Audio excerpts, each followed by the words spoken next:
Ever walked down a street in Edinburgh?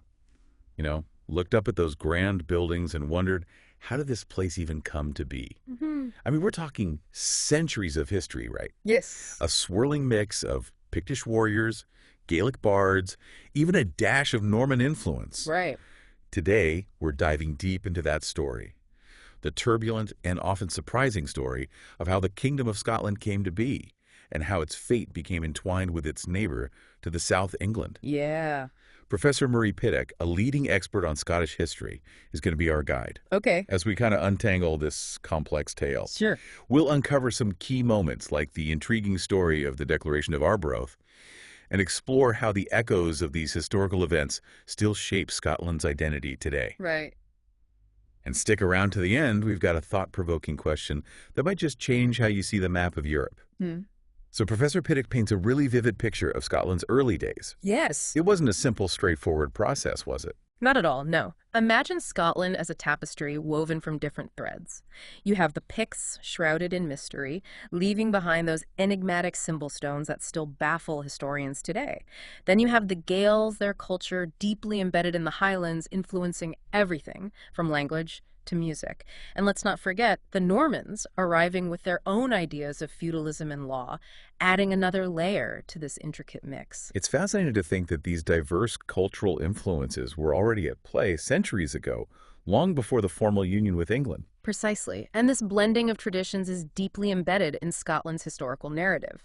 Take, for example, the iconic figure of Robert the Bruce. Often hailed as the champion of Scottish independence, he himself embodies this fusion of cultures. His lineage traces back to Pictish, Gaelic, A&D Norman roots. Wow. So, So he's a symbol of Scottish resistance, but also a product of this cultural melting pot that makes up Scotland's identity. yeah. It seems like the seeds of a complex national identity were sown very early on. But what about Scotland's relationship with England? Yeah. It wasn't exactly a fairy tale romance, was it? Definitely not a love story at first sight. For centuries, it was a saga of power struggles, border skirmishes, and outright wars. England repeatedly attempted to assert dominance over its northern neighbor, but Scotland fiercely resisted. But then a twist of fate changed everything, the death of Queen Elizabeth I in 1603. Okay. With no direct heir, the English crown passed to her closest relative, James VI of Scotland. So one crown, two kingdoms. Yes. I imagine that wasn't an easy situation to manage, especially for England, which was used to calling the shots. Right. Did they readily accept this new power-sharing dynamic? Not quite. England, particularly its political elite, struggled with the concept of a shared monarch. There was this deeply ingrained belief that their king was supreme and the other kingdoms under his rule were essentially subordinate. It's like having a CEO who suddenly has to answer to another board of directors with a different set of priorities. Right. The potential for conflict was enormous. Yeah. And to make matters worse, there wasn't a clear blueprint for how this multinational arrangement was supposed to work, was there? Did this lack of a constitutional framework add fuel to the fire? Absolutely. Imagine trying to run a country where different regions operate under completely separate legal systems and political traditions. That's essentially what it was like. Oh. This lack of clarity fueled a great deal of political turmoil, especially during the tumultuous 17th century.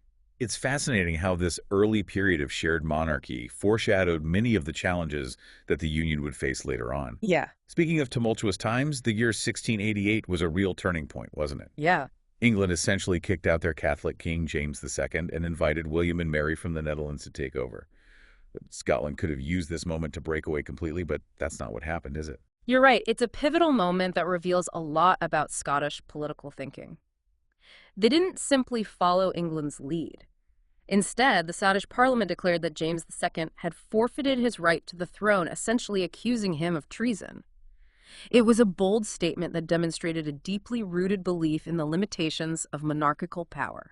So this wasn't just about religious differences or personal allegiances. Right. There was a deeper principle at stake here, this idea that the people, through their representatives, could hold the king accountable. Exactly.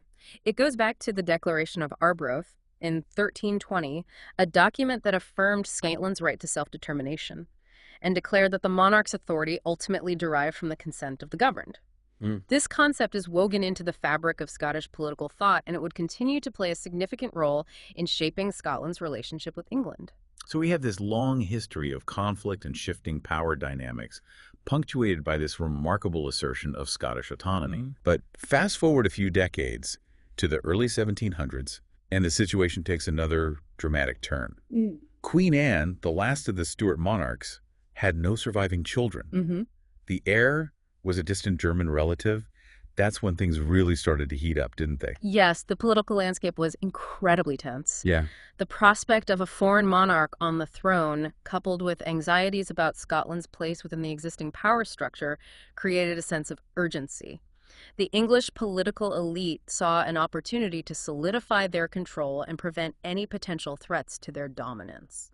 And for Scotland, this must have felt like a crossroads. Yes. Did they see a formal union with England as a path to greater stability, or a potential threat to their own identity and interests? That's the million-dollar question, and it's one that divided Scottish society at the time. Right. Some saw a union as a chance to secure peace and economic benefits, while others feared it would lead to the erosion of Scottish culture and autonomy. It was a gamble with high stakes, and the debate over whether to take that gamble was fierce and multifaceted. It was a time of profound uncertainty and anxiety. Scotland was feeling increasingly marginalized in terms of trade and international affairs. England, meanwhile, was worried about potential foreign interference, especially from France, and saw a chance to neutralize any future threats from its northern neighbor. So there were a lot of competing interests at play, but how did they actually manage to convince two independent nations to merge? That couldn't have been easy. You're right, it was a complex process involving a combination of incentives, pressure tactics, and some clever political maneuvering. England made it very clear that access to their lucrative trade networks would be conditional upon Scotland agreeing to the union. Oh, wow. Imagine the economic pressure on Scottish merchants and traders at that time. There were also a lot of backroom deals and carefully orchestrated appointments to key positions designed to sway the vote. It sounds like a political marriage of convenience rather than a genuine love match. Did this sense of coercion cast a long shadow over the union? Absolutely. It wasn't a partnership based on mutual affection or a shared sense of destiny. Right. It was a pragmatic arrangement with both sides bringing their own baggage and agendas to the table. This inherent tension would continue to shape the dynamics of the Union for centuries to come. So this wasn't just about political power plays and economic calculations. Right. There were deep cultural and social implications as well, weren't there? Did this union lead to a clash of cultures or a blending of traditions? That's a great question, and it gets to the heart of how the Union impacted everyday life in Scotland. On the one hand, you had a greater flow of ideas, literature, and artistic styles between England and Scotland. There was a sense of cross-pollination with each nation influencing the other. But this also raised concerns about the potential erosion of Scotland's distinct cultural identity. It's a dilemma that many nations face, especially in a globalized world. How to embrace the benefits of interconnectedness while also safeguarding your own unique traditions. Precisely. And for Scotland, with its rich and ancient heritage, this was a particularly sensitive issue. Some argued that the influx of English culture threatened to overwhelm Scotland's own language, literature, and customs. Yeah. This led to a concerted effort to preserve and revitalize Scottish, Gaelic, and traditional art forms. It's like trying to find a balance between being open to the world and staying true to yourself. Yeah. This tension between embracing the Union and maintaining a distinct Scottish identity seems to be a recurring theme throughout history, doesn't it? You're absolutely right. And that tension played out in a dramatic fashion with the Jacobite risings. Yeah. These were attempts to overturn the Union and restore the Stuart dynasty to the throne, fueled by a potent mix of loyalty to the old order religious convictions and a deep-seated yearning for greater Scottish autonomy. Those risings really captured the imagination, didn't they? Yeah. The image of Highland warriors clad in kilts and brandishing claymores fighting for Bonnie Prince Charlie has become almost legendary. Yeah. What were the underlying factors that fueled this fervent resistance to the Union? The Jacobite risings were far more than just romantic rebellions. They represented a powerful undercurrent of dissatisfaction with the Union and a yearning for a return to a time when Scotland had greater control over its own destiny. They tapped into a deep well of resentment over the perceived economic and political dominance of England, as well as anxieties about the erosion of traditional Highland culture and clan loyalties. So there was this sense that the Union had come at a high cost, both economically and culturally. Yeah. Did the Jacobite uprisings have a lasting impact on how Scots viewed the Union? Absolutely. The brutality of the government's response to the uprisings, particularly after the defeat at Culloden in 1746, left deep scars on Scottish society. Right. The suppression of Highland culture, the forced displacement of people, and the systematic dismantling of clan structures reinforced a sense of grievance and fueled a long-lasting undercurrent of resistance to the Union. It seems like the Jacobite risings were a turning point. The Union may have brought stability and economic benefits, but it also came at a price, and that price wasn't always evenly distributed. You've hit upon a crucial point. The Union was a complex and multifaceted arrangement, and its legacies were both positive and negative. Yeah. It opened up new opportunities for some while marginalizing others. It fostered economic growth, but also led to cultural anxieties and political tensions. Speaking of opportunities, Professor Peck mentioned a fascinating paradox about Scotland's role in the British Empire. Right. It seems Scottish regiments and individuals played a significant part in expanding the empire, even though Scotland itself was often marginalized within the UK. Yes. How do we make sense of that? It's a complex and often uncomfortable truth. Scottish soldiers, administrators, and entrepreneurs were instrumental in shaping the British Empire from India to the Caribbean. They contributed to its economic growth, its military might, and its administrative structures. So in a sense, they were helping to build up a system that in some ways overshadowed their own national identity and relegated Scotland to a secondary role within the UK. It's a striking example of the contradictions inherent in the Union, isn't it? Yep. It certainly is, and it raises questions about agency and complicity within a colonial context. To what extent were Scots active participants in the empire, and to what extent were they caught up in a system that ultimately benefited England more than Scotland? These are questions that historians continue to grapple with, and there are no easy answers. It seems like Scotland's story is one of constant negotiation of trying to find its place within a larger power structure, while also asserting its own distinct identity and interests. And this tension continues to play out in modern times, doesn't it? You're right. The debate over Scottish independence is a direct descendant of this long and complicated history. It reflects a desire for greater autonomy, a yearning for control over Scotland's own destiny, and a belief that Scotland's values and priorities are not always aligned with those of the UK as a whole. It's a reminder that history is not just a collection of dusty facts and dates. It's a living, breathing force that continues to shape our present and influence the choices we make about the future. Exactly. And Scotland's story, with its twists and turns, its triumphs and tragedies, offers valuable lessons about the complexities of identity, the enduring power of national aspirations, and the constant negotiation between unity and autonomy. It's fascinating how threads from centuries ago still weave their way into the present day. We've talked about the political and economic forces that shaped the Union, but what about the everyday lives of people? How did this Union impact the social fabric of Scotland? The social impact of the Union was profound and multifaceted. In some ways, it brought people closer together. There was greater interaction between Scots and English, particularly in urban centers and within certain professions. But it also created new social divisions and exacerbated existing ones.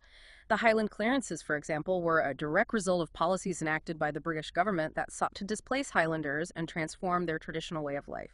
It sounds like a classic case of winners and losers. Some benefited from the economic opportunities and social mobility that the Union offered, while others were marginalized and dispossessed. You're right.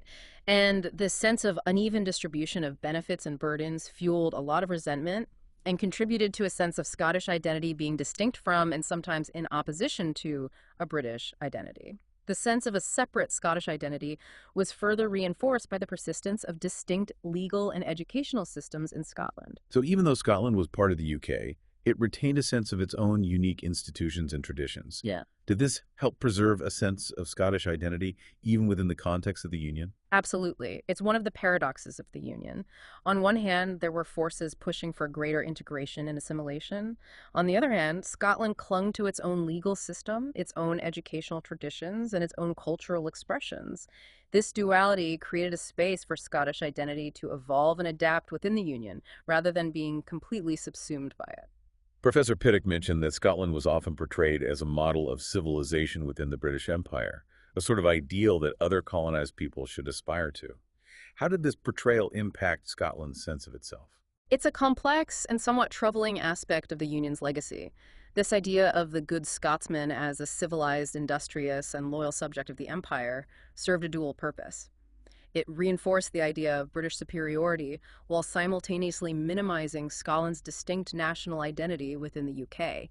It's a classic colonial tactic, divide and conquer, but in a more subtle and insidious way.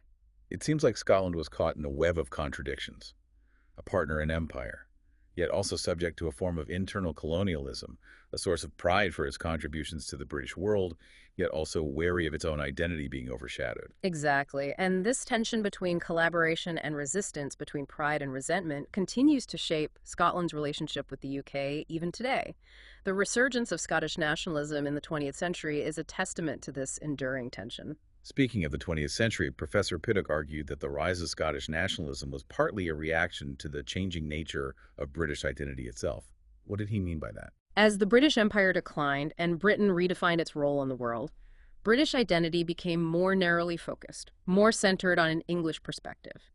This left less room for Scotland's distinct national aspirations and created a sense that Scotland's voice wasn't being fully heard within the UK. It's like that old saying, two's company, three's a crowd. Mm.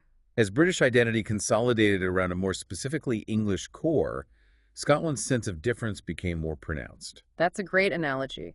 And this sense of disconnect between Scotland's values and priorities and those of the UK government contributed to a growing demand for greater autonomy, culminating in the establishment of the Scottish Parliament in 1999. So devolution was a way of addressing this sense of imbalance within the Union. Did it succeed in resolving these long-standing tensions? Devolution has certainly been a significant development in Scotland's relationship with the UK. It's given Scotland greater control over its own affairs in areas like education, healthcare, and justice. But it hasn't completely resolved the question of Scotland's place within the UK. The debate over independence continues, reflecting deep divisions within Scottish society about the best way forward. It's a reminder that history doesn't offer neat resolutions. The past continues to shape the present, and questions of identity, autonomy, and belonging are rarely settled once and for all. Absolutely. And Scotland's story, with its twists and turns, its moments of both unity and division, offers valuable lessons about the challenges and possibilities of negotiating complex relationships within a multinational state. So where does this leave us? We've journeyed through centuries of Scottish history, explored the forces that shaped the Union, and grappled with the enduring legacies of that Union. What's the key takeaway for our listeners? I think the most important takeaway is that history is not just a collection of dry facts and dates. It's a living tapestry woven from countless individual stories, choices, and events. And understanding that history, with all its complexities and contradictions, is essential for understanding who we are today and what choices we face in the future. Professor Piddock's insights have certainly given us a lot to think about.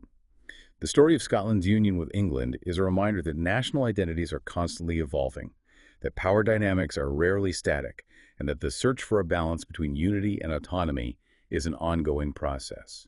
And for our listeners, here's a final thought to ponder. Imagine if things had gone differently back in 1688. What if Scotland had chosen a different path?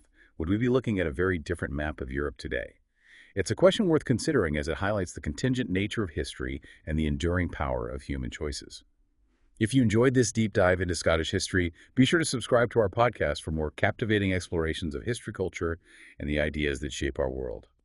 Until next time, keep exploring and keep questioning.